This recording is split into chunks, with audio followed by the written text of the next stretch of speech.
Graça e paz vos sejam multiplicados pelo conhecimento de Deus e pelo conhecimento de nosso Senhor Jesus Cristo.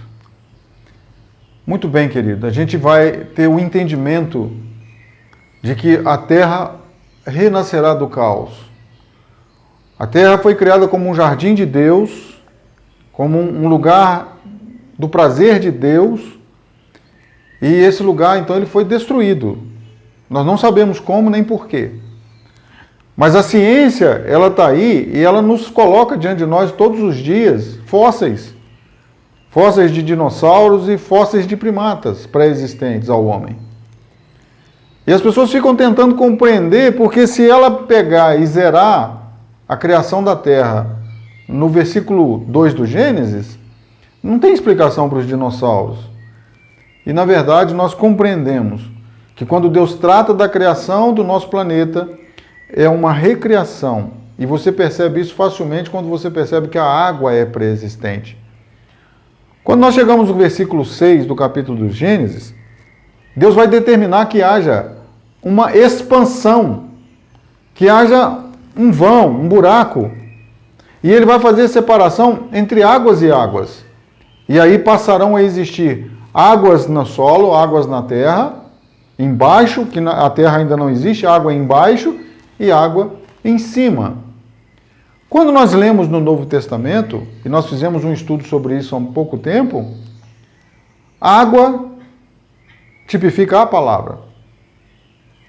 E Deus vai fazer separação entre uma água que vem do céu e uma água que está embaixo.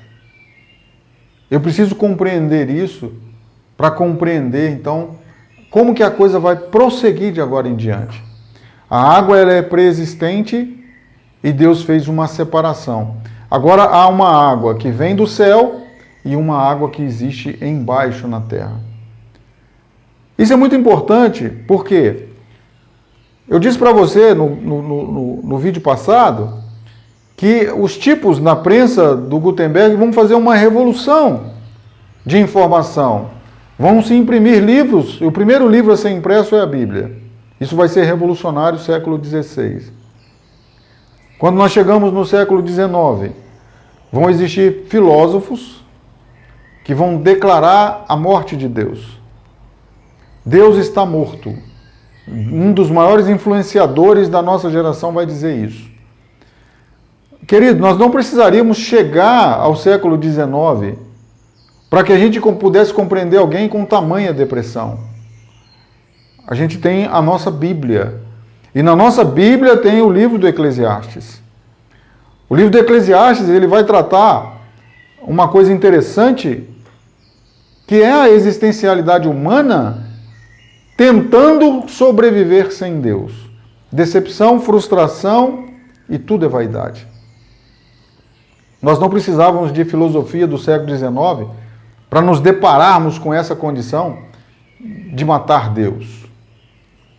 Porém, Deus não está morto. Deus não está morto e Ele vai operar na vida da humanidade de maneira incisiva, com oportunidades. Existe o primeiro dia existencial, é universal. O homem não está criado ainda.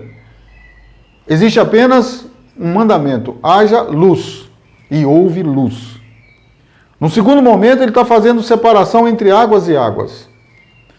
No momento existencial, agora, meu, seu e do Adão, chega um momento que Adão tem que se confrontar com Deus. E Deus pergunta: Adão, o que você fez? Por acaso você comeu da árvore que eu disse que você não deveria comer? E aí então Adão, talvez tardiamente, vai perceber que há uma separação entre águas e águas. Deus disse: dessa árvore não comerás, porque no dia que dela comeres, certamente morrereis. E veio uma outra palavra e disse: foi assim que Deus disse? Mas certamente não morrereis. Águas e águas. O Adão tem essa experiência existencial. Quando você chega nos filhos do Adão, você tem Caim e Abel. Você tem alguém que vai prestar um culto ao Senhor segundo o Senhor. E aí, essa semana, nós conversando com uma pessoa, e nós estávamos dizendo que numa família de 4 pessoas, é praticamente impossível que o Adão tivesse dado instruções ao Abel que o Caim não soubesse. Que o Adão tivesse manifestado a um dos seus filhos como é que era uma adoração legítima a Deus e o outro não soubesse. Então nós temos ali a figura do Caim, a figura do Abel, 2 pessoas com desejo de reaproximar-se de Deus, desejo de estar diante de Deus, o desejo de ser de Deus, e um vai ser humilde. Um vai chegar diante de Deus da maneira como Deus gostaria que se chegasse. Ele vai levar um cordeiro, vai sacrificar um cordeiro a Deus com o entendimento que ele não era digno de estar diante de Deus, que ele precisava de um substituto. Então ele leva um cordeirinho imaculado, sem mancha, perfeito, que toma o seu lugar na adoração a Deus. O outro Caim, ele tem uma outra visão.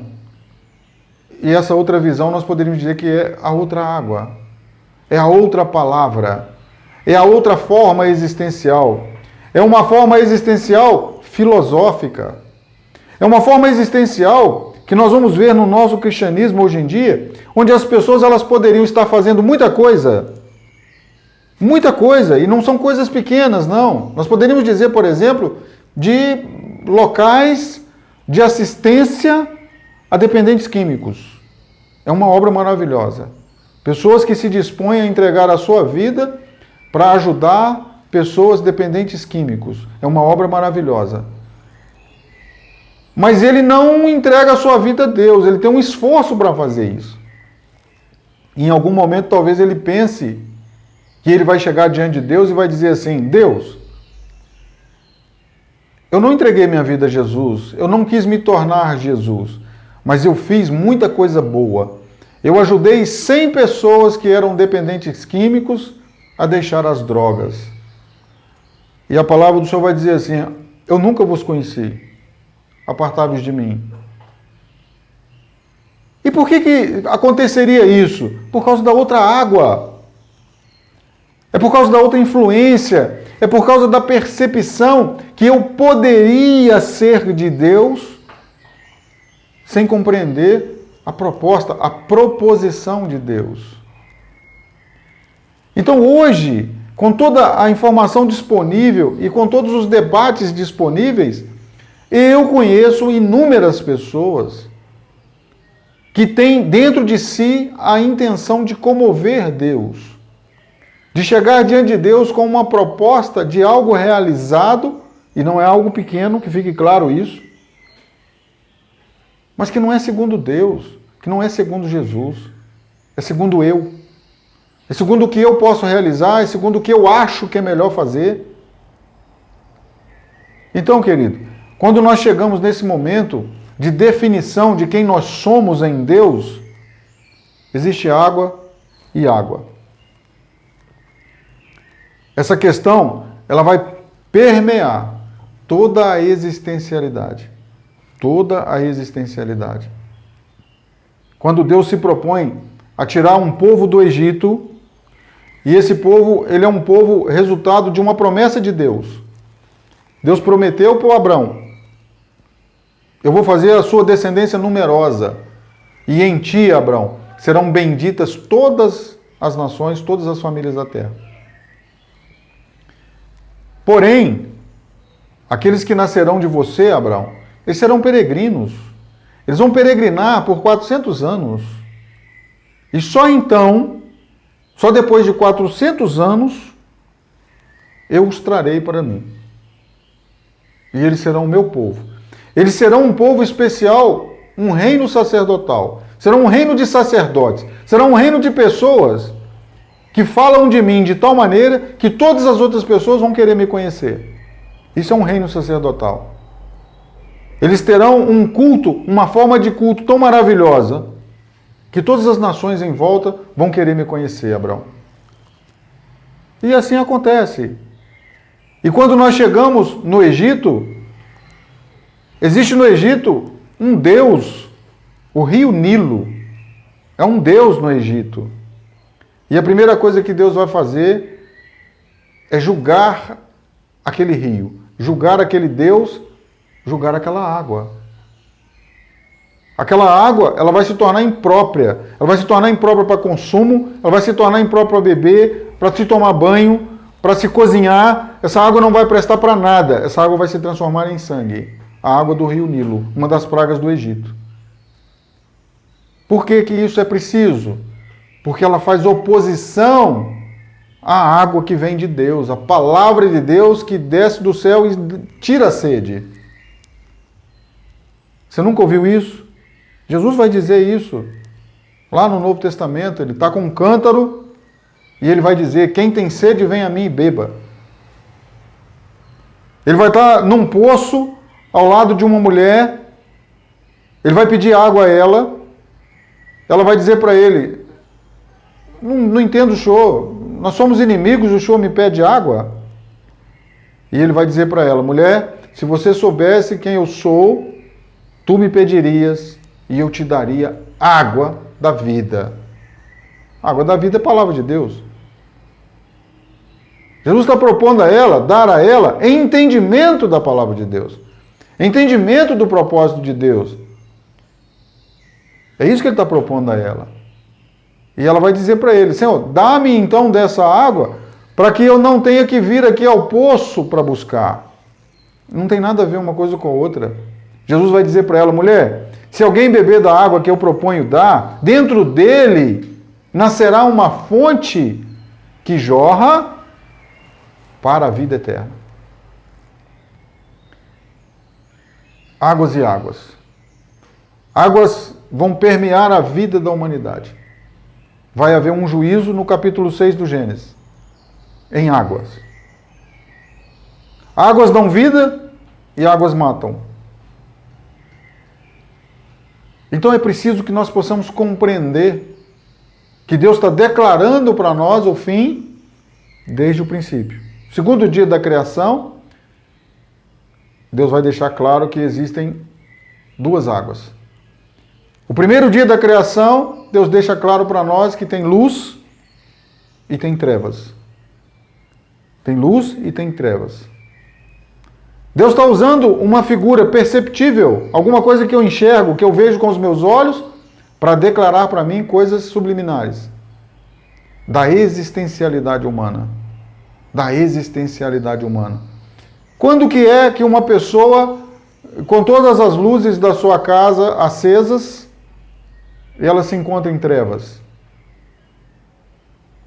Quando é que uma pessoa, vivendo ao lado de galões de água mineral, se encontra sedenta? Quando é? É preciso que nós respondamos. É preciso que nós tenhamos respostas para isso, porque nessa geração, isso é muito pobre. Isso não revela Deus, isso não explica Deus, isso não manifesta Deus. Então nós precisamos estar muito conscientes da proposta de Deus. Você vai compreender que água é essencial à vida humana. O corpo humano ele é constituído de 90% de água. Você pega uma pessoa de 100 quilos e se ele for cremado, sobra um potinho de cinzas. Você sabe disso.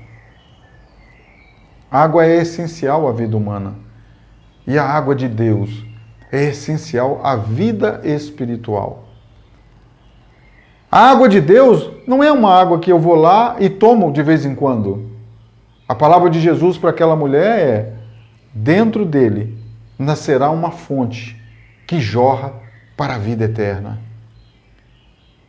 E aí, seria possível que nós tivéssemos de vez em quando seca? A água que jorra para a vida eterna, ela parou de jorrar? Não, querido, não é possível. Não é possível. E aí nós precisamos então rever a água que nós bebemos algum dia. A água que nós tomamos e o que ela construiu em nós. E ela vai declarar de que nós somos feitos. De que nós somos feitos? Porque é preciso que a palavra de Deus ela se manifeste não só na nossa boca, mas que ela se manifeste na nossa existencialidade, em quem nós somos. Nós temos esse segundo dia existencial, quando o Caim, ele resolve fazer o culto da terra. Deus chega para ele e diz assim: Caim, você está nervoso, você está irritado, o que aconteceu com você? Se você proceder de forma adequada, não vai haver aceitação para você? Luz. Deus está jogando luz no pensamento do Caim. Aquele pensamento homicida, aquele pensamento de mal, de maquinar o mal, a perversidade, Deus está jogando luz sobre ele. Caim, se você agir da maneira correta, haverá aceitação para você. Muda o seu pensamento, muda o seu caminhar, muda a sua atitude, muda quem você é. Você tem a opção de ser diferente do que você está sendo. E aí o Caim tem a oportunidade. Manifestou luz na vida dele, a separação de águas e águas, ao mesmo tempo que ele tem dentro dele aquela vontade de proceder malignamente, a palavra de Deus está aconselhando a ele: não faça isso não, tem uma oportunidade para você, não faça isso não. E aí você olha para mim e diz assim: mas o Abel morreu. O Abel não morreu. O Abel não morre. Porque dentro do Abel tem uma fonte que jorra para a vida eterna. Isso são as coisas malucas do nosso cristianismo. Por que Deus não fez nada para impedir a morte do Abel? Porque o Abel não morre.